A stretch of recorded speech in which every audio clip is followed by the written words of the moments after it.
Mr. Miracle revives one of Jack Kirby's most popular characters and explores whether the greatest escape artist in the universe can cheat death. Superstar writer Tom King is here to fill us in on Scott Free's death-defying new adventure. All right, so Mr. Miracle is the most ambitious thing that I've ever tried to write. Mitch and I talked about this and we said, what do we want to do? And we looked back and looked at like our favorite comics of all time. You know, Dark Knight Returns, New Frontier, All-Star Superman, Watchmen. And we basically said, can we do that?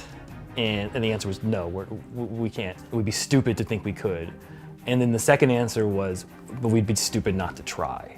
And so that's what we're going to try to do. We're going to try to do something as good and as classic and in the tradition of what DC Comics has done for the past 20 years, which is sort of do these 12-issue maxi series that speak not only to what the medium can do, but sort of how the medium can comment on the time in which the work comes out.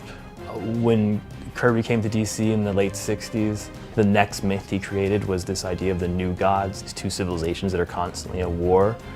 And the prince of that series was a character named Mr. Miracle. And the thing that makes him unique, his sort of superpower, is that he's a super escape artist. And he can escape any trap. That's what he can do. If you put him anywhere, he can get out. The idea is it starts off with Mr. Miracle. He's faced every trap. He can escape from every trap. He can get up anyone. So he looks for some trap he can't escape. And he says, no one's escaped death.